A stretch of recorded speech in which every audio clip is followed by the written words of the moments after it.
क्या आप अपने गुस्से से परेशान हैं? इस गुस्सैल नेचर के कारण सबसे नज़दीकी दोस्त से दोस्ती टूट गई, आपका अपने लव अफेयर में ब्रेकअप हो गया, परिवार में शांति नहीं है, सब आपसे दूर भागते हैं, आप अकेले पड़ गए हैं। गुस्सैल स्वभाव ने बिजनेस को बहुत नुकसान पहुंचाया है या इस वजह से नौकरी छूट गई है।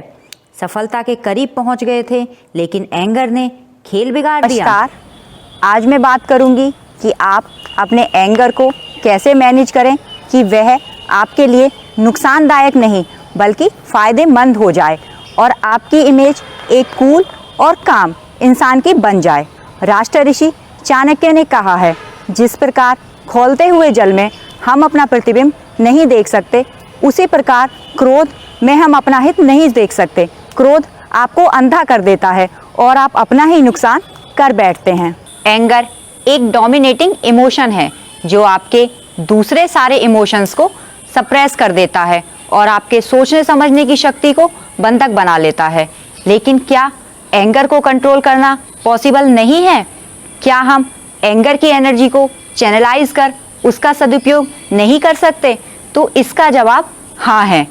आज मैं आपको 7 ऐसे टिप्स बताऊंगी जिन्हें आप फॉलो कर ना केवल अपने गुस्से को अपने वश में कर सकते हैं बल्कि गुस्से से निकली एनर्जी को अपने फायदे के लिए इस्तेमाल कर सफलता की बुलंदियों को छू सकते हैं। जब किसी की कोई बात या एक्शन आपको बुरा लगे तो तुरंत रिएक्ट ना करें बल्कि कुछ क्षण सोचें और रेस्पॉन्स प्लान करके ही रिएक्ट करें। बेसिकली हमारे मन के 2 हिस्से होते हैं, पहला इमोशनल हिस्सा और दूसरा होता है रैशनल। रैशनल सिचुएशन को समझता है, उस पर विचार करता है, फिर रेस्पॉन्स देता है, इसलिए उसका रेस्पॉन्स थोड़ा लेट आता है। हमारा दूसरा हिस्सा इमोशनल बिना सोचे समझे ही रिएक्ट कर देता है, इसलिए कई बार बिना सोचे समझे रिएक्ट करना काफ़ी नुकसानदायक हो जाता है। अगर आप थोड़ा रुककर रेस्पॉन्स करेंगे, पेशेंस के साथ, कूल होकर, तो आपका रेस्पॉन्स हमेशा बेटर होगा। रिएक्शन गुस्से से होता है और रिस्पॉन्स में आप अपना पॉइंट स्ट्रांगली रख सकते हैं। जब भी आपको किसी की कोई बात बुरी लगे तो तुरंत रिएक्ट ना करें, थोड़ा ठहरें, सोचें और फिर रिएक्शन नहीं रिस्पॉन्स दें और धीरे धीरे इसे अपना सूत्र बना लीजिए और फिर यह आपकी आदत में परिवर्तित हो जाएगा। आप अपने गुस्से की एनालिसिस करेंगे तो पाएंगे कि आपके गुस्से का एक खास पैटर्न है और आप अनजाने में नहीं बल्कि जानबूझकर गुस्सा करते हैं। आपका गुस्सा बहुत चालाक है, वह केवल उन्हीं पर आता है जो इसे बर्दाश्त कर सकते हैं। आप जिनके बारे में जानते हैं कि वो आपका नुकसान कर सकता है, क्या उस पर आप गुस्सा करेंगे? आप उसी पर गुस्सा करेंगे जिससे आप निश्चिंत हैं कि वह आपका नुकसान नहीं कर सकता। आप क्या कभी बॉस या ताकतवर पर चिल्लाएंगे? नहीं ना, आप अपना गुस्सा उसी पर निकालते हैं जो आपसे कमज़ोर है, आपका कोई अपना है या आप पर डिपेंड है। इसलिए ज़रूरी है कि आप एक्सेप्ट कर लें कि गुस्सा आप जानबूझकर करते हैं और यह आपके कंट्रोल में है। आप ज्यों ही यह मान लेंगे, आपका अपने गुस्से पर कंट्रोल हो जाएगा। हम इतने सेल्फिश हैं कि हर जगह हमें सिर्फ मैं ही दिखाई देता है और हम दूसरे के नज़रिए को समझना ही नहीं चाहते।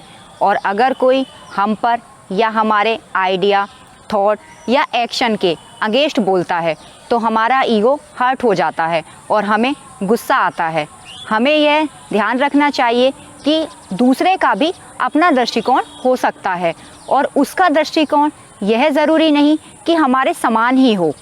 इसलिए अगर हम दूसरे से उम्मीद करते हैं कि वो हमारी बात को समझे तो हमें उसके बात को भी समझना होगा, उसके दृष्टिकोण का भी सम्मान करना होगा। हमें यह समझना होगा कि फियर क्रिएट करने से ज़्यादा अच्छा अपने लिए रेस्पेक्ट बिल्ड करना है और गुस्सा करने से रेस्पेक्ट तो बिल्ड नहीं ही होगा। इसलिए आप दूसरे के दृष्टिकोण को समझें, इससे आपको एंगर कंट्रोल करने में भी मदद मिलेगी।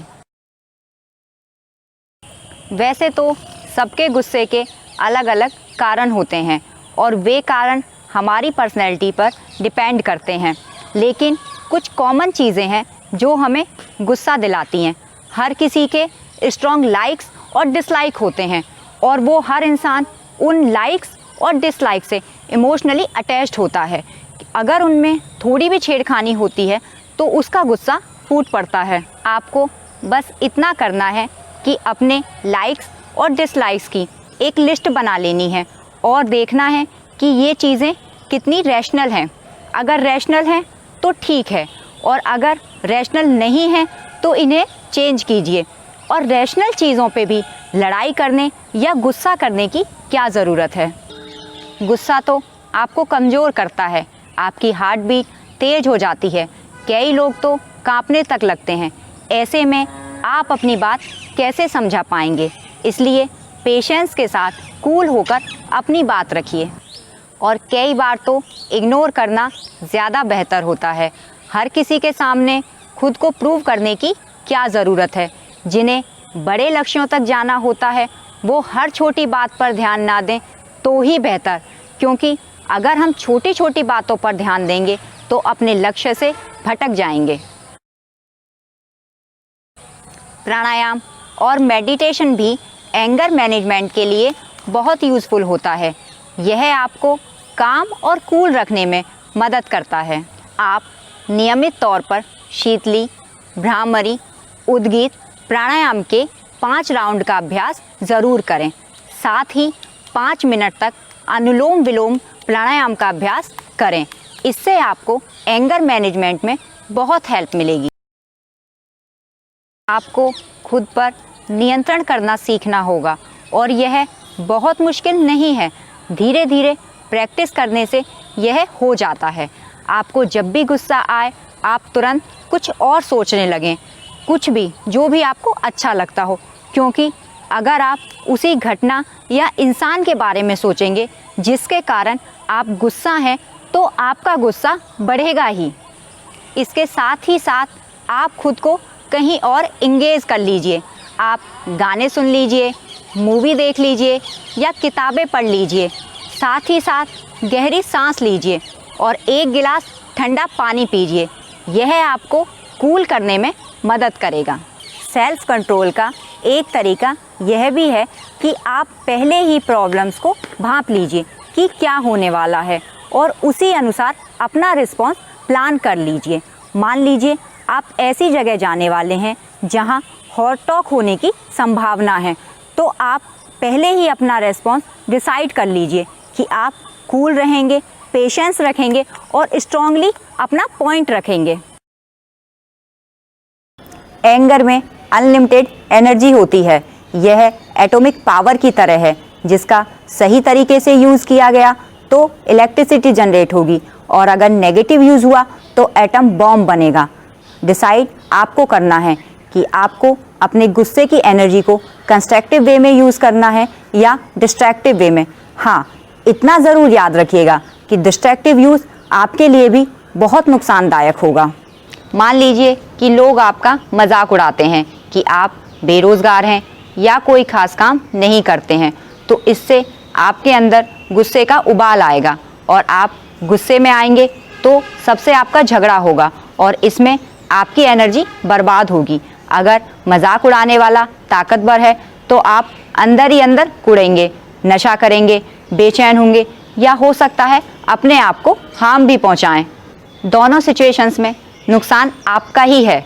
इसमें बेहतर यह है कि आप फालतू रिएक्ट करके अपनी एनर्जी को बर्बाद करने की बजाय कंस्ट्रक्टिव तरीके से उस काम में लगाएं जिसकी वजह से लोग आपका मजाक उड़ा रहे हैं। आप जी जान से अपने काम में जुट जाएं, लक्ष्य पाने में जुट जाएं। आप अपने गुस्से की सारी एनर्जी अपने काम में लगा दें, फिर देखिए मैजिकल रिजल्ट सामने आएंगे।